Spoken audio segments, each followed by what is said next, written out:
Seja bem-vindo ao canal Palavras em Chamas. Esse vídeo é um vídeo de continuação de um tema que a gente já falou muito aqui no canal, mas que é necessário continuar. Bom, a última vez que eu falei sobre livre-arbítrio, eu mostrei para vocês que apesar de termos desejos e colocarmos em prática, ou seja, o fato de termos livre-arbítrio e colocar ele em prática, não faz com que nós sejamos livres, né? Isso ficou meio apagado no vídeo, ficou meio difícil de entender. Então eu vou corrigir esse problema e nós vamos tratar de um outro ponto do livre-arbítrio, que é o fato de sermos salvos pela graça de Deus e o livre-arbítrio. O Espírito Santo e o livre-arbítrio, acho que isso seria ideal, né? Bom, eu disse no primeiro vídeo, acho que no último vídeo a respeito desse tema, que nós temos livre-arbítrio em relação às coisas que escolhemos fazer, ou seja, eu posso escolher fazer alguma coisa, né, e Deus permite que eu faça essa escolha. Isso é o livre-arbítrio. A Confissão de Fé de Westminster não vai negar esse ponto. Não vai negar esse ponto, ele só vai ressaltar de que nós não temos livre arbítrio para as coisas de Deus. Ou seja, o homem natural não pode escolher por sua livre vontade as coisas de Deus. Isso com base no texto de Paulo, né, que fala que todos pecaram e carecem da glória de Deus, nós estávamos mortos. Nas palavras de Jesus, né, quando os discípulos perguntam para ele: Senhor, como alguém pode se salvar? E Jesus disse: isso para vocês é impossível. Então, o livre-arbítrio para a salvação nós sabemos que não existe. Então nós pensamos no outro vídeo a respeito do livre-arbítrio geral, né? Segura o vídeo só um pouquinho, porque eu tenho um recado para vocês. Em novembro, Palavras em Chamas faz mais um ano de vida. Bom, a gente comemora mais um ano de vida. E para comemorar, eu vou sortear um livro por mês para vocês até dezembro de 2020. Isso se isso não se prolongar para 2021, mas vamos focar em 2020, tá? Esse mês, setembro, eu vou sortear o livro Apologética para a Glória de Deus, do John Frame. Vocês estão vendo aqui, lacradinho, vai ser sorteado para um membro aqui do nosso canal. Quer concorrer ao livro? Aqui no primeiro comentário você tem um link. Clica no link, leia as regras, preencha o formulário e participe. Bom, se inscreva no canal, seja membro do canal também. Agora sim, continua o vídeo aí. Eu posso escolher o dia que esse vídeo vai para o ar. Eu tenho todo o direito de escolher. Mas será que o provedor de internet está com a mesma ideia que eu? Será que o provedor de internet planejou ter internet no dia que eu vou postar o vídeo? Então, o meu livre-arbítrio esbarra no livre-arbítrio de outra pessoa. Esta questão que foi levantada, né?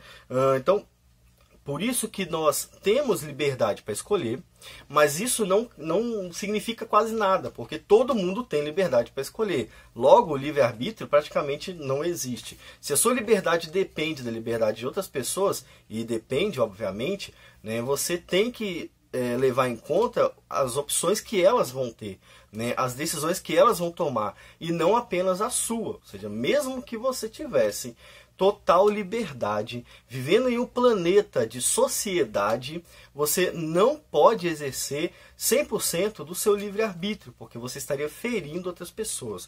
Agora, isto ficou claro agora, né? E o crente? Nós tratamos o livre-arbítrio a respeito da salvação e nós nos tornamos cristãos, né? Deus nos salva através da operação do Espírito Santo, né? E pelo poder do Evangelho, pela morte de Cristo, fomos salvos, né? E agora? Será que, já que não tínhamos livre-arbítrio antes, né, para escolher a salvação, e já que a nossa liberdade era mais condicionada ao pecado do que a Deus, agora nós temos total liberdade? Será que o crente tem total liberdade? Esta é a questão do vídeo de hoje. E se prepara para você ouvir coisas que você talvez não queira ouvir, né? Mas a primeira informação a respeito de todo cristão é que não. Nós não temos total livre-arbítrio. O crente não está livre. Ele não tem o seu arbítrio libertado pelo poder de Deus. Isso porque, quando nós tomamos uma decisão que vai contra a vontade de Deus, apesar de tomarmos a decisão, nós não estamos usando a nossa liberdade do jeito certo. Logo, se há um jeito certo de usar a liberdade, obviamente nós não somos livres para fazer o que quiser. Entende? Entende? Foi filosófico? Foi difícil de entender? Volta o vídeo e assiste. Já curte o vídeo, já se inscreva no canal. Agora a gente tem um canal no Telegram para divulgação dos vídeos. Vai lá também, se inscreve também para você não perder. Vamos lá, vamos pensar de novo aqui. O crente não tem livre-arbítrio. Eu fiz umas anotações para a gente pensar a respeito disso aqui, né? Nós somos chamados por Cristo para viver para Cristo. Então, obviamente, o nosso arbítrio, ou os nossos desejos, a nossa vontade, o nosso caminho, ele está condicionado a Deus e não a nós. Então, você não tem autoridade para tomar decisão sem consultar a palavra, por exemplo. Se você tomar essa atitude, você pode pecar contra Deus e herdar as consequências do pecado, né? Mesmo que o pecado não nos conduza ao inferno, porque somos salvos pelo poder de Deus, ele nos conduz ao juízo de Deus. Logo, o nosso arbítrio não é livre. Nós dependemos de alguma coisa para agir. Tá? Então nós somos chamados para vivermos para Cristo e não para nós mesmos. Tem crentes aí pelo mundo que vive para si mesmo, que faz o que quer. Eles não são influências para nós, eles não são parâmetros para nossa liberdade. Eles vão ter que resolver isso com Deus. E eu não tenho nem ideia de que Deus vai fazer com eles, tá? Mas não vai ser nada muito agradável, posso garantir isso. Nós somos também orientados, depois de ser salvos pelo poder de Deus, a obedecer a palavra de Deus. Então, como é que você tem liberdade se você agora é orientado a obedecer apenas a palavra de Deus? A nossa liberdade agora não está mais nas nossas vontades, mas aqui, naquilo que Deus revelou para nós, né? Então, obviamente, você, cristão, não pode fazer tudo o que você quer. Uma hora você vai querer fazer uma coisa que é extremamente proibido. Uma outra hora você vai pensar algo que é proibido e você já pecou, né? Você já está indo contra a vontade de Deus. Então olha só, nós não temos essa liberdade toda, sabe? Vocês não é totalmente livres. E na verdade isso não é ruim, porque os homens que vivem livres dessas questões, né, os homens que vivem sem levar em conta a vontade de Deus, eles serão justamente julgados e condenados ao inferno por isso. Então, obviamente, nós não temos e nem queremos ter essa liberdade, tá? Se nós não fizermos aquilo que Deus manda, nós estaremos usando a nossa liberdade de forma errada e atraindo assim a ira de Deus. Então, será mesmo que o termo livre-arbítrio cabe para o crente? Deixa o pessoal parar de conversar aqui, ó. Eu já estou gravando embaixo e é na frente da rua aqui. Vamos lá. Bom, então vamos trazer aqui 3 ideias, né? Ideias não, 3 tópicos da vida de todo crente que mostram que ele não tem direitos, né? Ele não tem liberdade para fazer tudo o que ele quer. Lembre que o crente ainda é um ser humano, ele ainda deseja as coisas da carne. Então há coisas que vocês, que mesmo fazendo, não podem fazer. E não é porque nós fazemos essas coisas que nós temos liberdade para fazer. Pelo contrário, nós estamos desobedecendo, indo contra aquilo que a gente tem que fazer. Então vamos lá. Primeira coisa, todo crente tem que pregar o evangelho. É uma condição, né? O cristão prega o evangelho. Na verdade, o cristão ele é o evangelista. Todo cristão é evangelista. Os discípulos evangelizavam. Então, aqueles que estudam com Cristo, todo cristão tem que estudar com Cristo, né? Mas então, se todo cristão tem que estudar com Cristo, todos eles têm que ser evangelistas, né? Isso faz parte da vida do crente. Então, será que você tem o direito de viver outra coisa que não seja o evangelho? Não. Você tem que pregar o evangelho todo o tempo. Há tempo, fora de tempo. Ah, está na hora errada de falar de Cristo. Fala de Cristo. É esta hora certa de falar de Cristo. Não está na hora de falar disso, daquilo, enfim, não importa. Pregue a tempo e a fora de tempo. Nós precisamos aprender a pregar o evangelho fazendo todas as coisas. Na verdade, algumas pessoas acham que pregar o evangelho é subir no púlpito, abrir a Bíblia, né? E dar paz e graça, né? Sobe no púlpito, paz e graça. Não, irmãos, essa é só uma das formas de pregar. A sua vida precisa pregar o evangelho o tempo todo. Nas suas decisões, nas suas respostas, nas suas perguntas, nos seus olhares, na sua palavra, naquilo que você fala, nas suas atitudes. Tudo isso é uma pregação. E o cristão não tem liberdade de fazer outra coisa que não seja pregar o evangelho, né? Nós recebemos o Espírito Santo, que é o Espírito que condiciona a verdade do evangelho. Então, obviamente, isso condiciona a nossa vontade, a nossa liberdade à pregação do evangelho. Tá vendo como é possível mostrar que nós não temos total liberdade? Talvez você quer ir em algum lugar, né? Isso é muito interessante, é muito aplicativo, né? Você quer ir em algum lugar, por exemplo, no banco. Você só quer ir no banco, né? Você só quer ir no banco sacar seu dinheiro, o fundo lá do caixa. Você vai lá, chega uma fila imensa, né? E aí você vê um monte de gente reclamando, crianças sofrendo, né? Senhoras passando aperto, e você não faz nada, né? Você nem está lá, né? Você nem existe para aquele povo. Isto é a falta que faz o evangelista. Poderia ter um evangelista ali, poderia ter um missionário ali, e na verdade há. Só que ele está desobedecendo à vontade de Deus de pregar a tempo e fora de tempo. Certa vez eu fui no banco, né? Eu vou contar isso aqui, que eu achei muito interessante. Eu fui no Caixa Econômico e eu recebi um salário pelo Caixa Econômico. Eu tinha que entrar lá. Eu tinha que entrar no Caixa Econômico, ficar 40 minutos na fila, né? E um dia eu fui e tinha uma mulher com uma mochila e uma criança. Ela segurou a mochila e a criança ficou no chão. E a criança chorava, esperneava e todo mundo agoniado. Ninguém queria fazer nada. Irmãos, quantos ali eram crentes?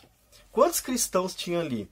Eu fui lá e pedi, eu queria na verdade segurar a criança, porque eu sou pai, né? Eu sou pai, eu sei como é que faz uma criança ficar calma. E a criança estava sofrendo, não era pirraça, sabe? E aí eu não ia poder pegar a criança, obviamente, né? Isso é contra as leis, né? Mas eu pedi a menina para eu segurar a bolsa dela.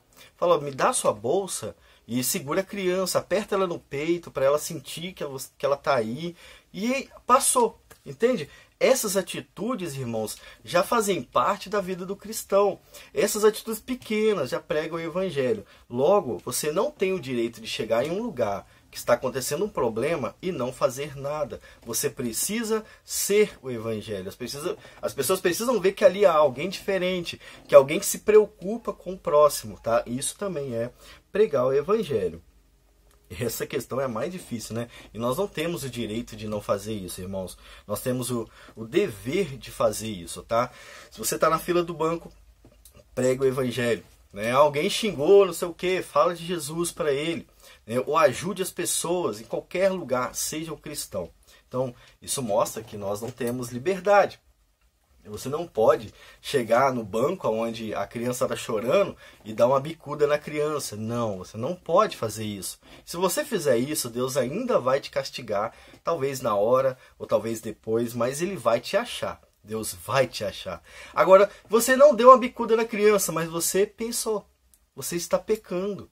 Além de não cumprir o que você tem que cumprir, você ainda está pecando contra Deus. Peca duas vezes, né? Então, nós não podemos deixar de fazer o bem. Tiago falou, né? Tiago ensina muito bem isso, né?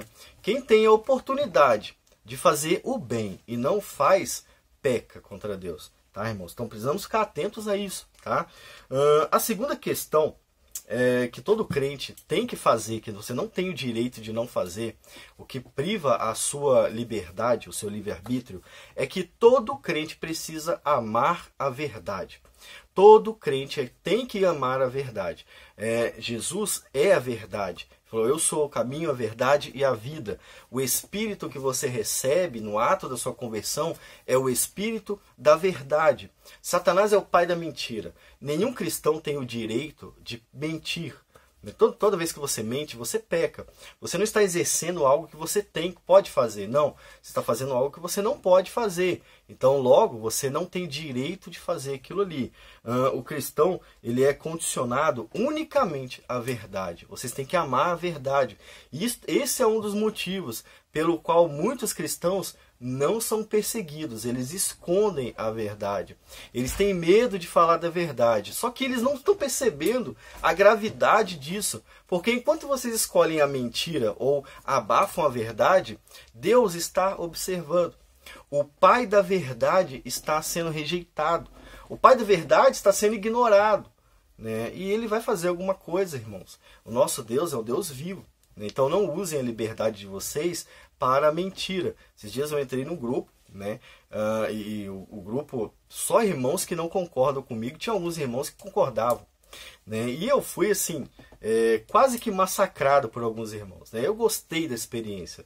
Eu quero até mandar um abraço para eles. Eu saí do grupo porque eu acho que eu estava atrapalhando, mas eu fui massacrado por eles. Eu gostei de sentir isso, sabe? Eu acho que isso ajudou a fazer esse vídeo.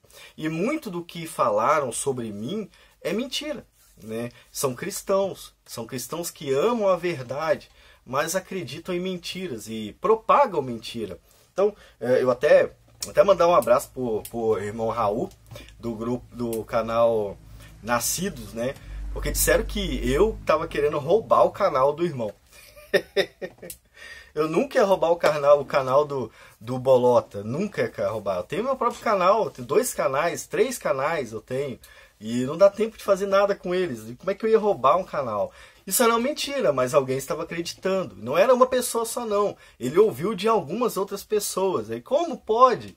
Vocês são cristãos, porque estão mentindo, né? Logo, talvez nem sejam cristãos. Mas se forem, precisam seguir a verdade. Amar a verdade acima de tudo, irmãos. Nós não podemos aceitar a mentira. Erros teológicos, heresias precisam ser rejeitados pelo cristão, tá? E isso é uma das falhas, né, do nosso tempo.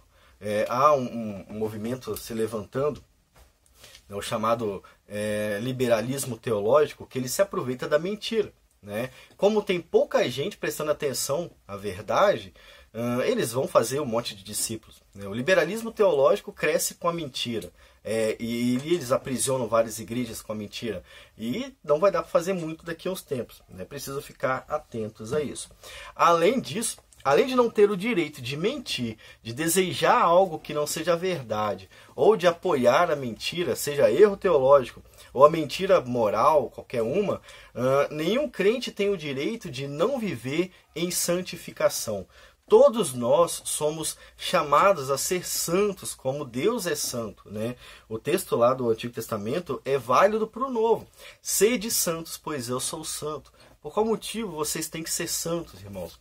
Não é porque vocês são salvos apenas, né? Não é porque você é bonito, porque você é reformado, ou porque você é pentecostal, não. Você tem que ser santo porque Deus é santo. E Ele exige isso de nós.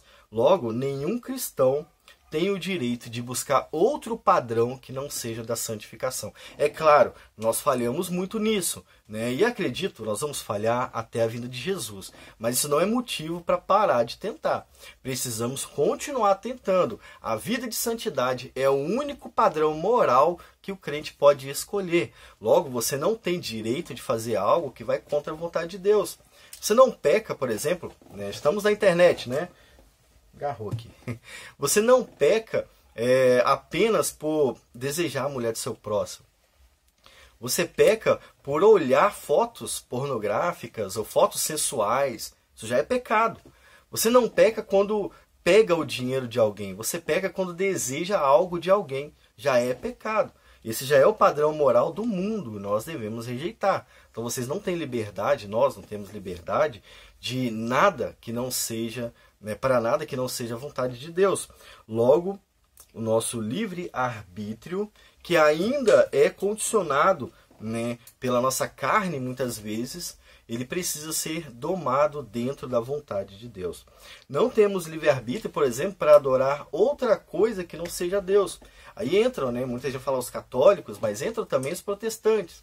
Né, os católicos adoram Maria, né, falam que não adoram, falam aquela briga, adorar, venerar.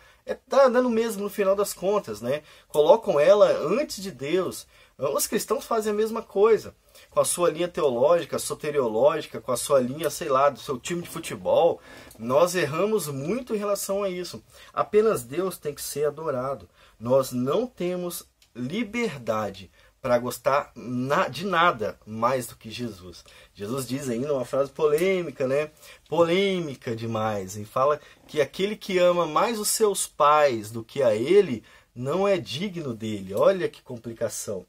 Né? Aqueles que amam mais os seus pais do que Jesus são idólatras. Né? Jesus disse isso. Né? E Jesus está falando a verdade. É isso mesmo, né? Nós não podemos amar mais os nossos pais do que a Deus, mais os nossos filhos do que a Deus, né? E isso falta muito, irmãos, falta muito. mas espero que nós possamos melhorar nesse aspecto, né? Nós não temos liberdade para amar as coisas do mundo, por exemplo.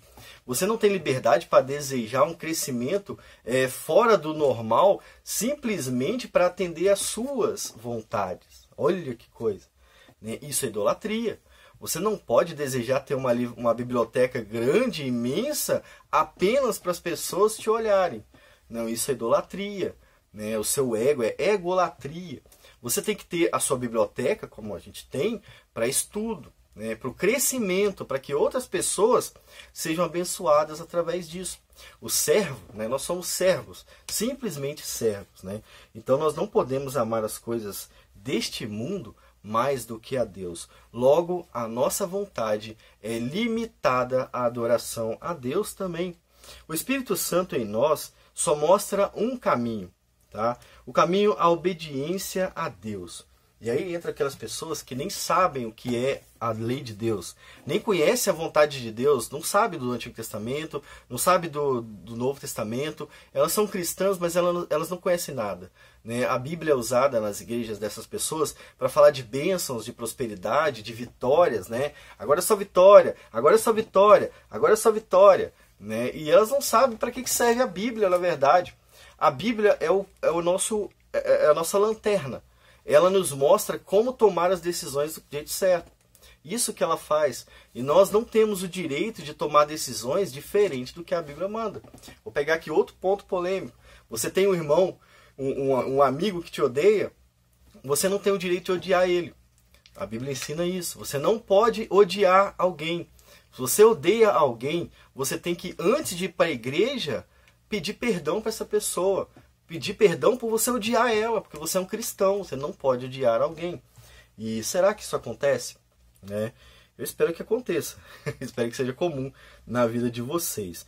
Bom, acho que a gente conseguiu encerrar a questão do livre-arbítrio, mostrando que o cristão também não tem total liberdade. Que sim, vamos falar aqui a nível humano, nem sempre nós desejamos fazer aquilo que Deus quer que a gente faça. Eu acho que a gente precisa ser humilde para aceitar isso. Esta é a verdade. E a nossa oração é o quê? Que a gente consiga fazer a vontade de Deus mais vezes, né? Que a gente consiga amar a obra de Deus, amar a lei de Deus, amar a sua vontade, os seus planos, os seus decretos, mais do que amamos a nossa vontade, tá? Fique com Deus. Até o próximo vídeo aqui no canal Palavras em Chamas.